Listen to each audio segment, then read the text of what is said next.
sector. And thank you for having coming together with us today to have a look at this area of expertise. So in the agenda, we'll start with exactly why does it matter? So we talk about disasters, we talk about preparedness, we talk about being able to mitigate some of these risks that we have, but why does it matter? So we'll have a look at exactly why that is, and then the disaster management cycle and how ArcGIS can play a part in that, because it's important to recognize where GIS can play a role, whether it is with modeling, whether it is with reporting or visualization. Then we will have a look at that. And then I thought it was also important to look through some of the use cases, and I'd be interested to see after the presentation what your thoughts are in the different areas that you're in the different sectors that you're in. You could also type out in the chat exactly how you think ArcGIS can help you with disaster risk management. And then I'll show you a couple of demos to give you a few workflows and a few toolkits that you can use, and then conclude with a Q&A session. So as I've mentioned, we need to realize, why does it actually matter when it comes to planning for disasters? Do we really need to? And if we do, then what are the reasons behind it? And I think for me, we've realized the frequency of disasters are becoming quite alarming, and more importantly, they are even more severe. And we can always attribute this to issues like climate change, but I also think it's important to recognize that some things which we don't have the control of, like rapid urbanization, have also critically contributed to the type of disasters we are seeing, and more importantly, the severity that they tend to occur in. And I can also mention that poor land use planning also contributes to the risks, because if we're not looking at the places we are building, if you're not looking at the types of things we are developing within the areas that we live in, then we are putting the place in a very vulnerable state that could then lead to the risks of some of these issues. In East Africa, for example, you'll note that we see effects through recurring floods in places like Mbeya in Tanzania. We've had issues of prolonged droughts in Turkana County in Kenya, and this has been something that we've seen over the years coming. Every single time we have issues of drought and famine in Turkana County, and even landslides in vulnerable regions like Balambula in Uganda. So you recognize all these things and you'll realize the type of disasters are becoming more severe, but more importantly, even the people affected are increasing. The populations that are going through this challenge is also increasing. So risk reduction is critical in that sense, not only to help save lives, but also to protect critical infrastructure, ensure livelihoods are being taken care of and maintained, and also ensure that economic stability in these places that we are looking at is also maintained. That being said, then we look at the disaster management cycle, because while we know why it matters, we need to know at what stage do we actually plan for the disaster. Because within the disaster management cycle, we have 4 key stages: mitigation, preparedness, response, and recovery. And it is a continuous stage. You could be in mitigation, but you're going to preparedness, or you're in response going towards recovery. So it's a continuous cycle that you always need to monitor and realize where you are within this process. If we look at mitigation, for example, ArcGIS is able to help us plan long-term. So you're looking at long-term actions like hazard mapping and zoning, and this helps you reduce risks. So you have your hazard maps, you have your land use maps, you have your evacuation routes, you have your flood defenses, you have households mapped, you have transportation routes mapped. So you're planning towards a long-term action, looking towards being able to direct people without really needing to do the work, because the data that is supposed to assist with movement of people, movement of resources, movement of the people who are going to assist or provide aid as well into the affected regions, you have that data in one place. And then we look at preparedness, and this is very critical when you're trying to do your risk mapping. Providing training, whether it is to the communities, providing training, whether it is to the aid officers, providing training, whether it is to the leadership, but allowing them to realize what part they play within the entire GIS ecosystem in risk management. If it is with data collection, then they need to be trained on data collection activities. If it is with how to use the reporting tools, whether it is dashboards, then they need to be trained on how to do that.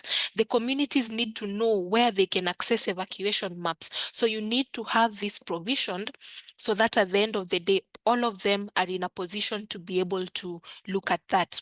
And not just training, but even developing early warning systems and developing evacuation plans. So these are processes that you go through between the mitigation and the preparedness stage. So you're able to identify, if we have a fire, how can we allow people to exit a city?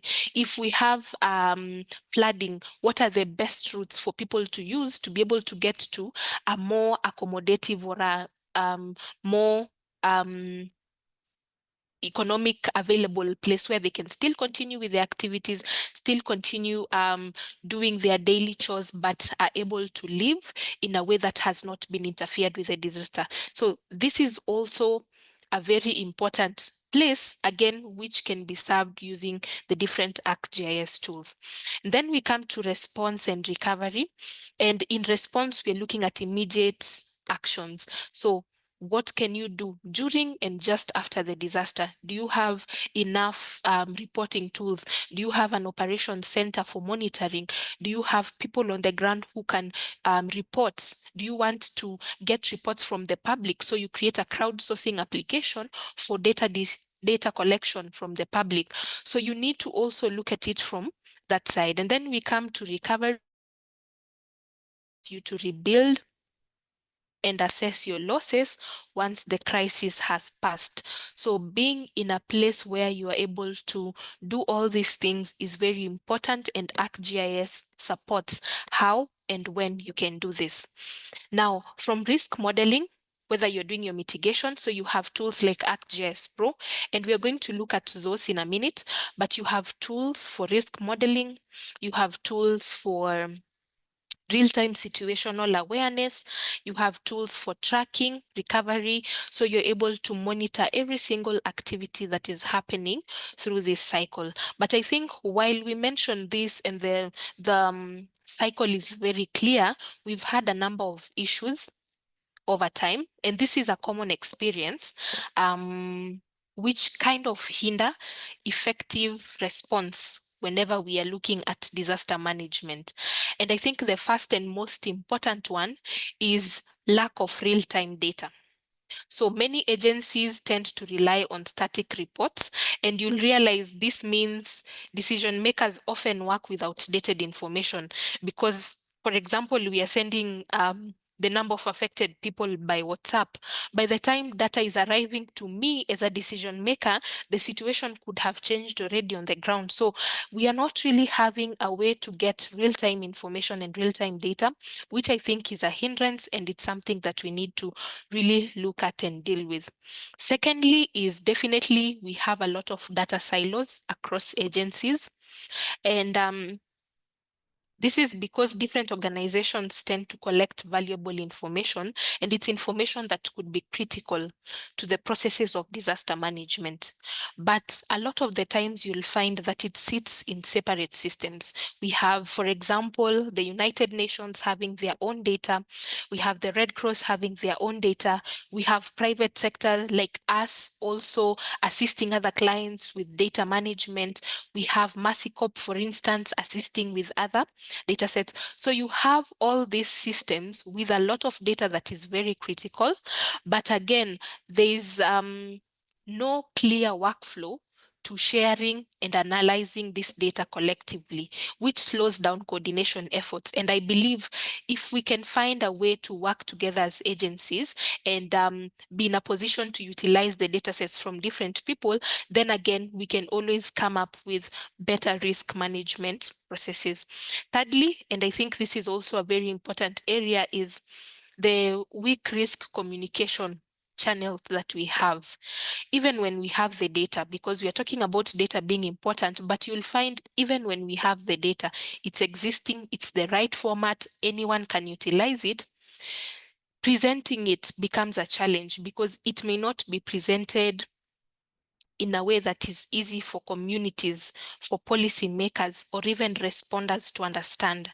So having tools like maps, charts, sometimes even dashboards can be very powerful, but without them, losing the critical messages that need to be communicated within the EOC or the map or the chart that you're sharing with them.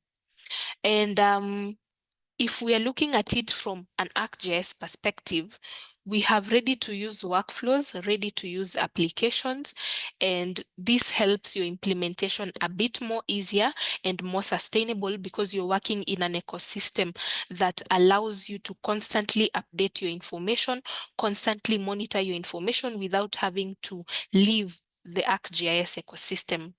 So if we are looking at risk mapping and modeling, ArcGIS combines the different data sets that you may have access to. It could be hazard exposure maps. It could be vulnerability data where we are looking at your population. We are looking at your assets, whether it is roads, hospital facilities, education facilities. So you're in a position to map your risks using ArcGIS. And in this case, we're looking at ArcGIS Pro. We also have real-time dashboards, so decision makers are able to monitor the unfolding disasters and data streams, whether you're looking at data coming in from sensors, whether you're looking at data streaming in from satellite imagery, whether you're looking at data streaming in from field reports, then you have a way to monitor all that in one space, which allows you to make decisions much easier and faster. And more importantly, you're not just making decisions out of the blue, but evidence-based decisions. And then one of the other key highlights is ArcGIS offers you the ability to collect data in the field. And this is made easy through tools like Survey 123, which I hope most of you have used. This is a form-centric data collection tool. We have field maps, which is a more map-centric field data collection tool. And we have ArcGIS Quick Capture, which allows you to have a more picture-centric data collection workflow. So you allow your responders to capture not only accurate data, but georeferenced information. So you're not working with data that is not even georeferenced, but it comes in already georeferenced. And the beauty about data collection in ArcGIS is even when people are offline, then they can go ahead and collect the information that is needed. Once they get to a place where we have internet connectivity, it directly syncs into the ArcGIS system, and you can use that for analytics. So I think it's important to note that you're not limited to the type of tool you can use. If you need to do a form-centric using Survey 123, a map-centric using field maps, or a picture-centric using Quick Capture, then you're good to go with any of those tools. Finally, I think storytelling is important, and this is to support decision makers. Through story maps, through experience build applications, through dashboards, any of these tools can help you transform very complex data into compelling narratives, which are a bit easier for leaders to understand, for partners to understand, for the public to understand. So you have all this being placed into one ecosystem that you can then use. But talking about this in general, I think it's important to show you a starter kit for disaster risk management, because while you have the workflows, you have the why you need to do it, then the toolkit is important for you to understand. So We'll start with field data collection, definitely, because that is where we are forming the base of why we are doing risk management. We need the data to do the work. And these tools help your first responders, help your community members to collect georeferenced data. And it could be data to do with, for example, flood levels, damaged buildings, blocked roads, people who've succumbed to particular disasters. So you allow them to collect this data, and this data is what forms the basis of exactly what you're building in your risk models. And the data is instantly synced into ArcGIS. And as I've mentioned, we have not just one, but three key tools that you can use for field data collection. And then definitely risk modeling, which you can always use ArcGIS Pro because it supports spatial modeling. So if you want to do flood inundation mapping, if you want to do landslide susceptibility, if you want to prepare your drought risk zones, then you have tools within ArcGIS Pro to allow you to do that. We have tools in spatial analysis, the hydrology toolbox that allows you to go through the whole process of mapping your flood zones. If you want to do drought risk, we have tools to help you reanalyze your imagery and then find those areas that are susceptible to drought. So you have all these capabilities within ArcGIS to help you create predictive models that can then be used to inform people once the risk is actually being noticed. And then definitely sharing and collaboration. And we can attribute this to having a secure environment within ArcGIS Online or ArcGIS Enterprise. If you have the ArcGIS Enterprise licensing model, for you to be able to use this as an ecosystem to publish your risk maps, to use it to prepare your experiences and friendly web applications so that your stakeholders, whether it's local governments or public, they can be able to access disaster information anytime, anywhere. So you can have this built, shared to the public, embedded on your different websites, or even given to people as you're going through the sensitization stage of the processes of disaster management. And then definitely monitoring, where we've provided you with not only the ArcGIS dashboards, but also the ArcGIS Experience Builder. And this is to help you consolidate your live feed data, your sensor data, your field reports into one operational view. So decision makers, again, are able to track incidences, are able to allocate resources and check the impact in real time. So you have a faster and more coordinated response effort without really moving outside one system into another and then back. Now, I thought it would be important for us to realize, how do you create your risk maps in ArcGIS? Because when we talk about risks, it's not just about the hazard that we are looking at. We are also looking at things like exposure, things like vulnerability, because true disaster risks has to come from these three combined factors. And hazard, we are looking at the potential threats. So it could be an example of rainfall. How much rain are we expecting in an area? We look at exposure, and these are the people, the assets that are in harm's way. It could be the road networks, it could be the schools, it could be the communities. If you're looking at communities that live in villages, then you have that already mapped, and that acts as your exposure. And then definitely vulnerability. How badly will those people that you're categorizing as exposure, how badly are they going to be affected in case the hazard comes to a particular level? So if you're expecting rain to this extent, how bad is that going to be for the people that are exposed?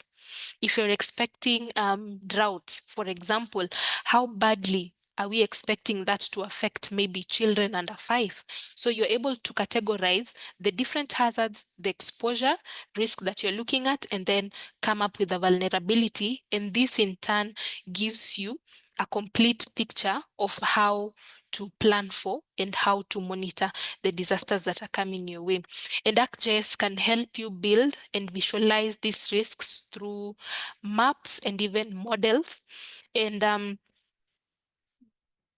once you have that, then this will guide decision makers on where to focus their resources first. So you're not really working from a blind spot, but you have a clear picture of exactly what your exposure is, what your vulnerabilities are, and the type of hazard that you're looking at.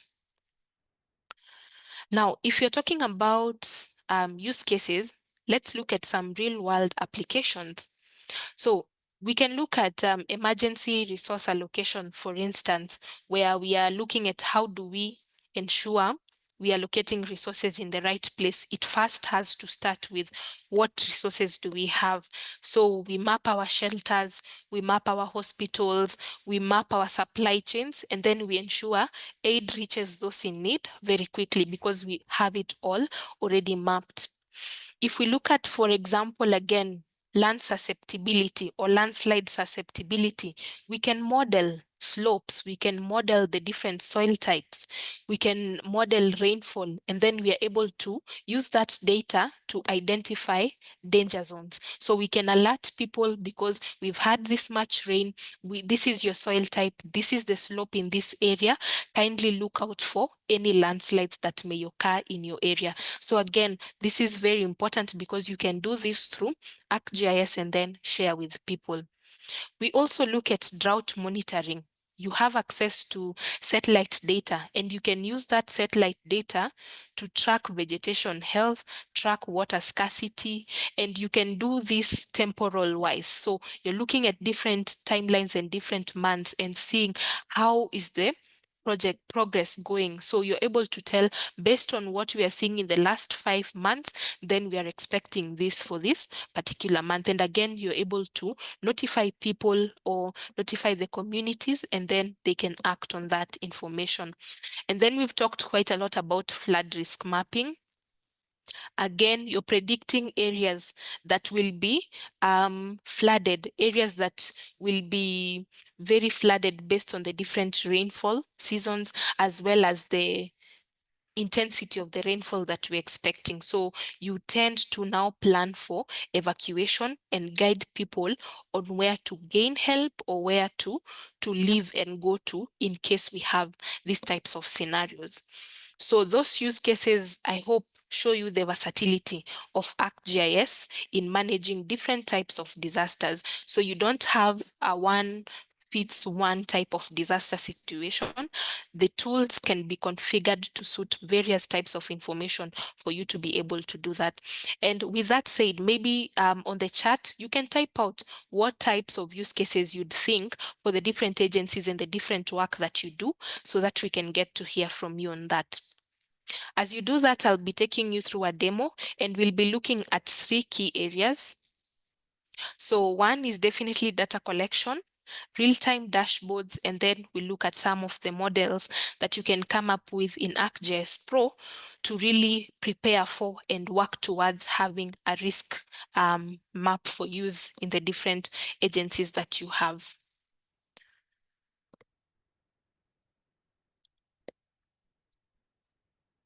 I'll be sharing my screen shortly.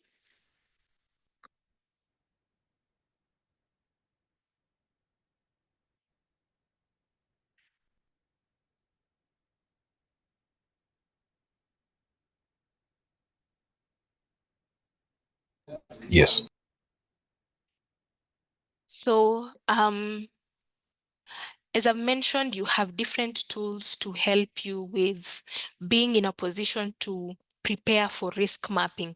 One of them, as I talked about, was field maps. And you can see here we have a tool or a design that is to aid us in mapping the temporary hazard shelters. So we are identifying what type of shelters we have within our areas. So if you're working with a county, if you're working with district, if you're working with a region, then you can always map, identify, do we have school buildings that we can use? Do we have churches? Do we have community halls? Do we have tents and camps that we can use? And then allow them to give the name of the different places they are mapping, then the capacity that it can accommodate, because this gives you insight into exactly how many people can be saved in case we have issues. And then what is the current occupancy if you're working with real response efforts, and the status. So is there any issue with the place? Are they available to accommodate more people? Is it full? Is it closed? Is it damaged or unsafe? So you get to configure such forms that can then be used for field teams or communities to tell you exactly what they have in place and exactly how you can assist in terms of monitoring. So you can see that this is just a simple form that I can access on my mobile device, fill it up, and the data should stream in into my ArcGIS environment. This is just one, and we have another one for Survey 123. So this is another tool that helps you to really, again, collect data, which is critical for the different incidences that you're looking for. So if someone is reporting on drought, if someone is reporting on landslides, if someone is reporting a disease outbreak, then you can have them fill this information for you, tell you the severity, how many people have been affected, and then describing the incident. And I'd like you to do this for me. You can fill it in with even dummy data, because I want you to see just how ArcGIS can support the concept of data collection. Because once you have this form, then I have an interface to monitor. This is one interface, and this is very good for those who are doing the analytics, the ones monitoring the data as it's streaming in. This is a good interface because you're able to interact not only with the form itself, but all the data sets that have come in with the questions that were asked. And then we have now another view for the leadership, the decision makers. You want to be able to have such a dashboard, so you can see the different counties, you can see the different disaster types, and you'll notice they change color based on the type of disaster.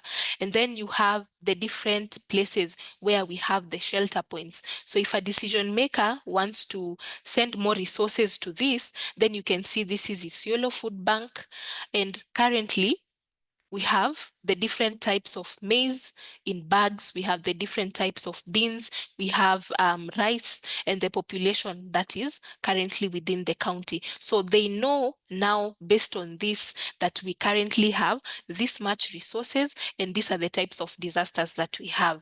So let me refresh this as you are filling in the survey form, so that we see how much data have we actually collected as of now.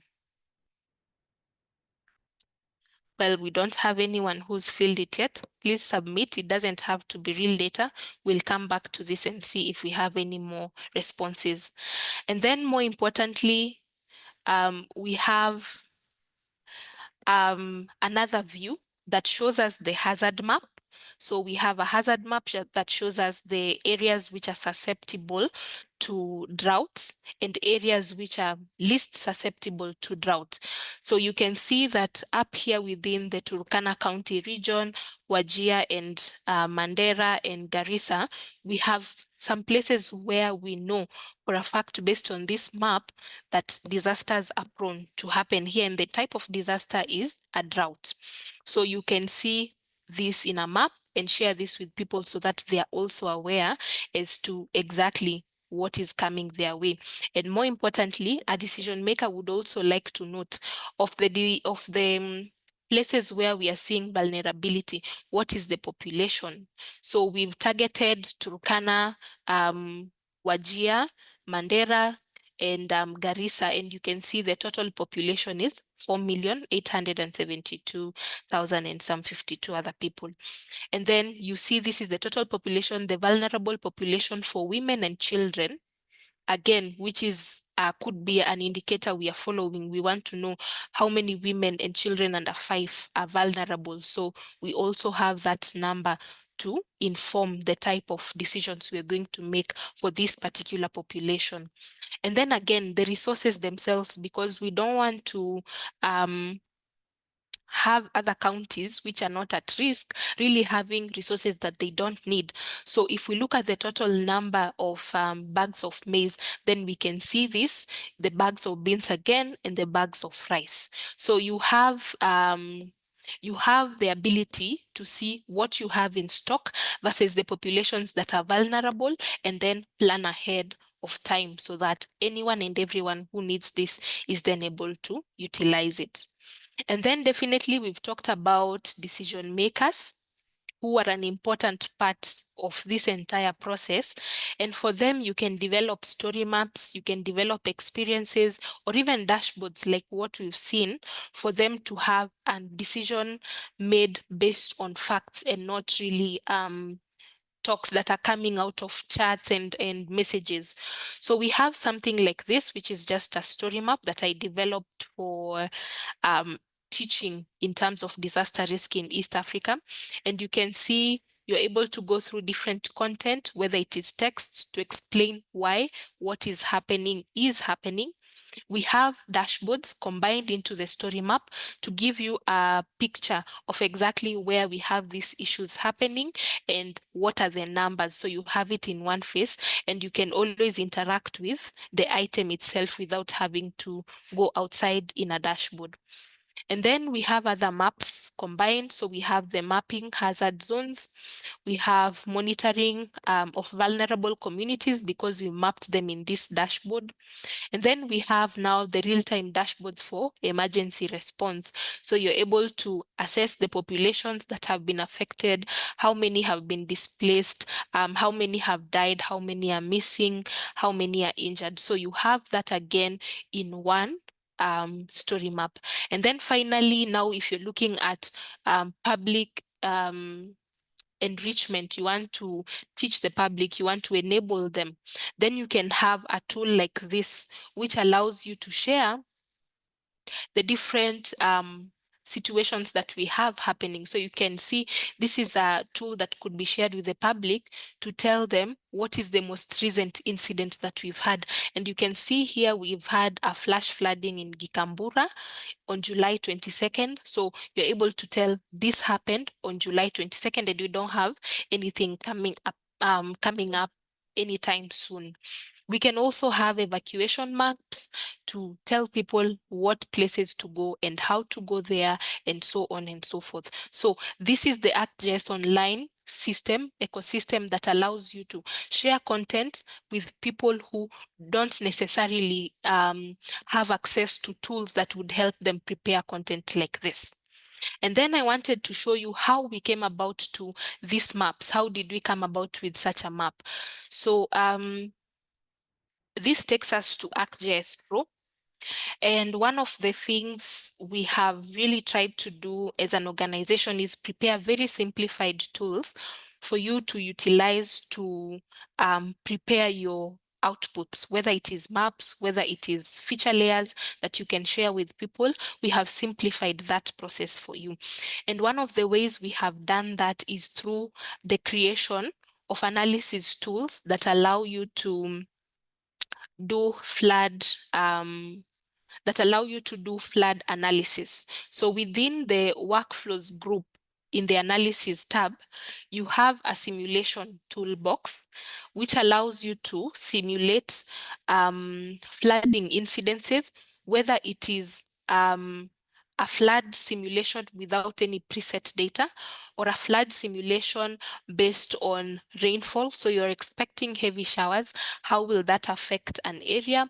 Or even a water source. If a dam bursts, for instance, if a lake overflows, for instance, then you can always simulate exactly how that will impact an area, and you can do that through this type of tool. So I created a simple simulation for you, and once you start that process, you get an extra tab added for you, which is called simulation, that comes with a number of tools. So one is this active tool to help you create your regions. So if you want to have maybe 4 or 5 simulation areas, you can always go ahead and use this to create flood layers. So we have one here, and you can always go ahead and create another one.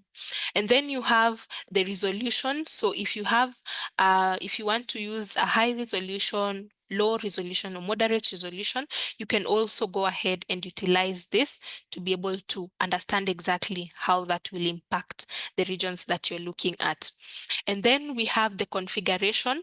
And the configuration here, I think it's important to mention that if, for example, you've looked at the Kenya meteorological site and you've seen we are expecting, if it's 200 millimeters of rain from Monday, then you can use that as a way to predict how impactful the rain is going to be on an area.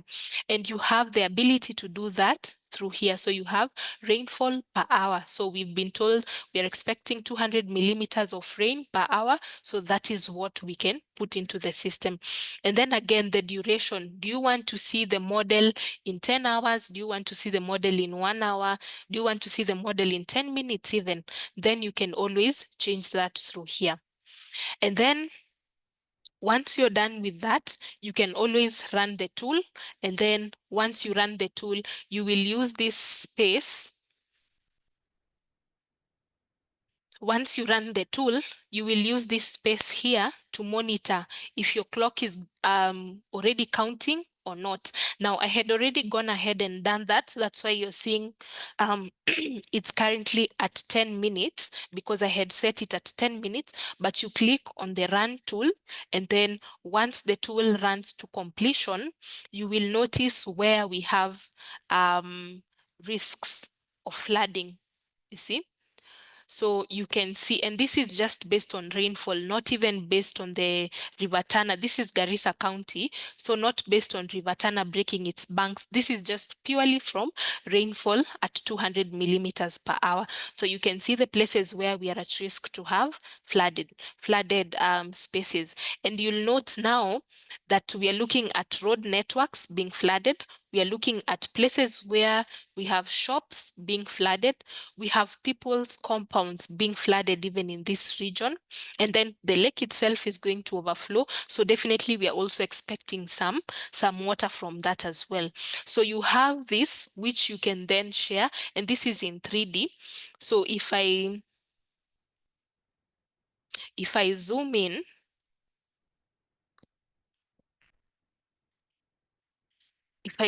closer, I can tilt it so that I can tell exactly how this is going to impact and affect these places that we are looking at. So it allows you to see the effects in 3D.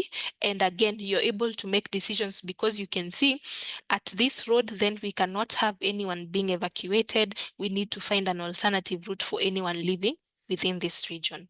So that is one. And then we have another one for drought risk mapping. And here we simply took an imagery layer.